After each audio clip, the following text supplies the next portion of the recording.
এই বর্ষার দিনে গরম গরম চায়ের সঙ্গে যদি গরম গরম পকোড়া পাওয়া যায় তবে বেশ ভালো হয়।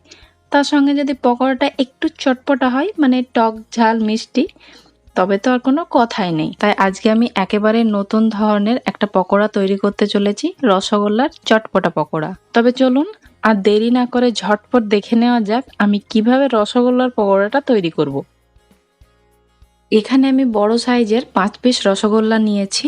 রসগোল্লার রসটাকে আমি স্কুইজ করে একটু লবণ আর একটু বেশি পরিমাণে লেবুর রস আর জল দিয়ে আমি রসগোল্লাটাকে ডুবিয়ে রেখেছি, যাতে এক্সেস যে মিষ্টি ভাবটা সেটা যেন বেরিয়ে যায়। আর এখানে নিয়েছি 1 মুঠো ধনে পাতা বা 25 গ্রাম ধনে পাতা নিলেও হবে। ধনে পাতাকে আমি কুচি করে নিয়েছি। সেই সঙ্গে দিচ্ছি আমি লঙ্কা। এখানে আমি লঙ্কাটাকে থেতো করে নিয়েছি, ঝালটা নিজের স্বাদ মতো কিন্তু দেবেন। সঙ্গে দিচ্ছি আমি 1 টিস্পুন থেতো করা রসুন এবং 1 টিস্পুন থেতো করা আদা। এগুলো কিন্তু পেস্ট ব্যবহার করবেন না, চাইলে আপনি কুচি করে নিতে পারেন।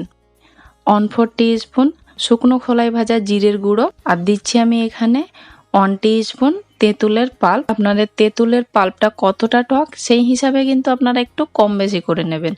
আর দিচ্ছি খুবই সামান্য পরিমাণে একটু লবণ। এবার সবকিছু খুব ভালোভাবে একবার মিশিয়ে নিচ্ছি। রসগোল্লার পুরটা আমার তৈরি করা হয়ে গেছে। চেষ্টা করবেন যতটা সম্ভব মিষ্টির জলটাকে বের করে দেওয়ার বা মিষ্টির যে শিরাটা সেটাকে বের করে দেওয়ার।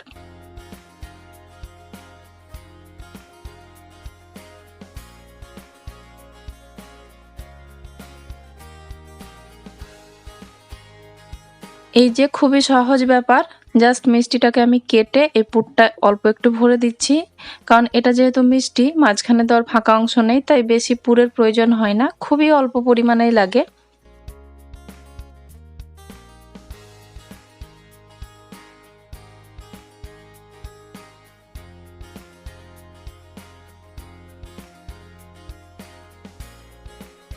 থ্রি টেবিল স্পুন মতো বেসনটাকে অবশ্যই একবার চেলে নিতে হবে।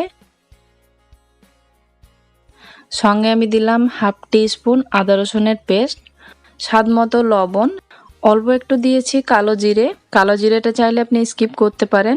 1/2 টিস্পুন মিট মশলা পাউডার, যদি মিট মশলা পাউডার না থাকে তবে বাদ দিতে পারেন। আর দিচ্ছি সামান্য পরিমাণে একটু ফুড কালার, আপনি এর বদলে আপনি হলুদও ব্যবহার করতে পারেন অথবা টোটালি কালারটাকে স্কিপ করতে পারেন। এবার অল্প অল্প জল দিয়ে ব্যাটারটাকে আমি গুলে নেব। এই ব্যাটারের থিকনেসটা কিন্তু ঠিক এরকম হবে। এবার আগে থেকে আমি একটা কড়াই গরম করতে বসিয়েছি। আপনি যে পাত্রেই ফ্রাই করবেন না কেন সেই কড়াইটা অবশ্যই খুব ভালো করে প্রথমে হিট করে নিতে হবে। এর মধ্যে আমি দিচ্ছি পরিমাণ মতো তেল। এবার তেলটাও কিন্তু খুব ভালোভাবে গরম হতে হবে।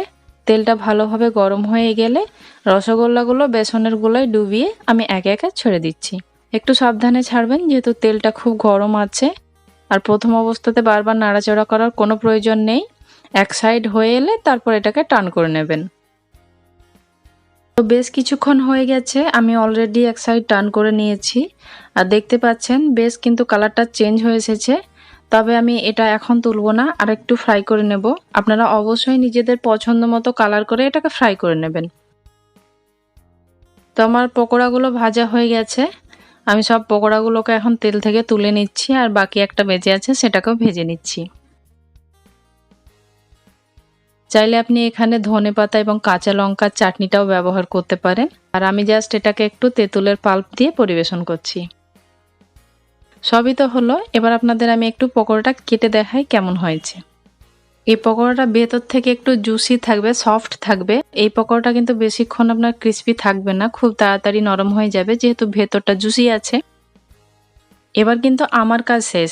এই পকোড়াটা কেমন হয়েছে এটা কিন্তু এবার আপনাদের বলার পালা। তাই কমেন্ট করে আপনারা অবশ্যই জানাবেন এই পকোড়াটা আপনাদের কেমন লেগেছে।